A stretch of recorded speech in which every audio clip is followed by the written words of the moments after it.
¿Qué argumento le entregaría yo a un colega profesional para que invierta su clase, ya sea en un colegio, en la universidad, en un centro de formación técnica, etcétera?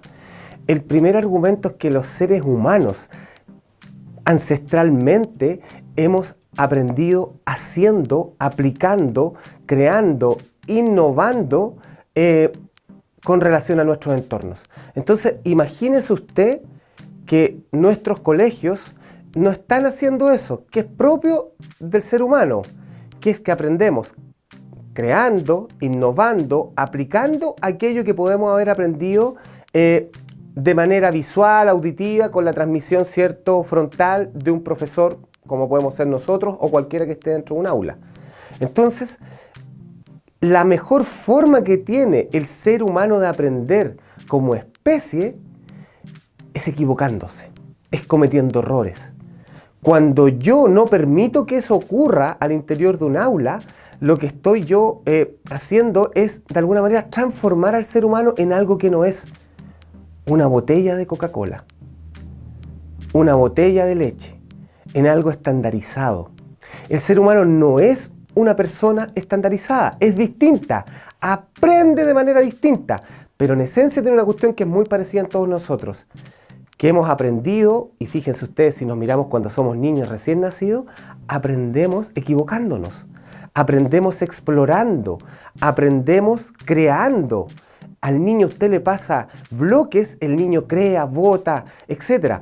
Esa es la real forma de aprender del ser humano. Llevémoslo a cuando somos más grandes.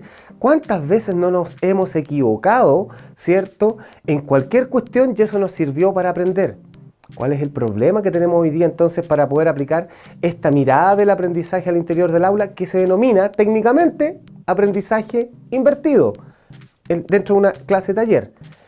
Es que nosotros pensamos que el error no es bueno, cuando el error es muy bueno. Entonces, si yo pudiera invitar, ¿cierto?, a un colega docente, es que se abra la oportunidad de que cuando uno aplica, crea grupalmente o individualmente, innova sobre algo, emprende un proyecto, ¿cierto?, piensa críticamente y reflexivamente con relación a algo, lo hace colaborativamente, está haciendo lo que es esencial en un ser humano, que es lo que nosotros debiéramos preparar en nuestros niños.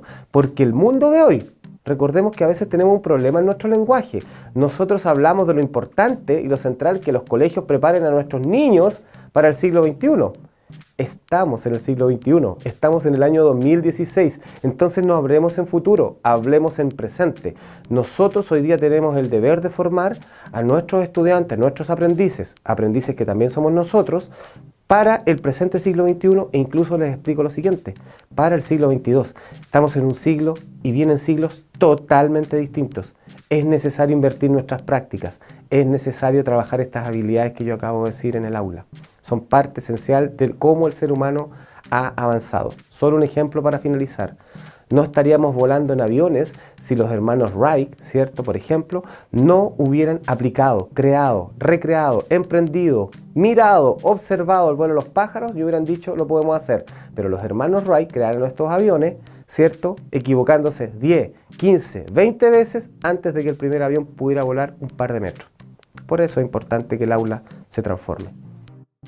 Esa es una pregunta que está remitiéndonos a cómo es el sistema actual, ¿cierto?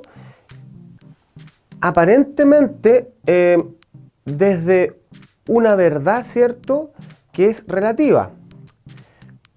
Yo dije en una respuesta anterior, ¿cierto?, frente a una pregunta, que los seres humanos no éramos ni una botella de Coca-Cola, ni una caja de leche, ¿cierto?, ni una lata de bebida. Los seres humanos no somos todos iguales. Más hoy, obviamente, en el sistema educativo chileno y en general en otros sistemas educativos nos miden, ojo lo que estoy diciendo, nos miden, no nos evalúan, nos miden con varas estandarizadas, porque resulta más fácil. Pero el que algo resulte más fácil no quiere decir que sea mejor. Pruebas como el SIMSE son útiles, pero no necesariamente para que yo como docente aprenda y sepa cuánto mi niño, mi estudiante ha aprendido. Lo mismo PSU y otras. Sin embargo, Si yo al interior de mi clase la transformo en una clase taller, voy a estar nuevamente desarrollando, si hago una buena clase taller, capacidades que el ser humano, y sobre todo los niños, los jóvenes, tienen mucho más desarrolladas que nosotros porque son ancestrales. ¿Cuáles? La capacidad de reflexión, la capacidad de pensamiento crítico, la capacidad de poner en acción aquello que yo críticamente reflexioné y pensé, ya sea individual y ojalá grupalmente, de crear o recrear algo que ya existe, de innovar o emprender algo nuevo. Si todo eso es trabajado en la clase taller, yo les aseguro, como está pasando ya en algunos países, por ejemplo, Singapur.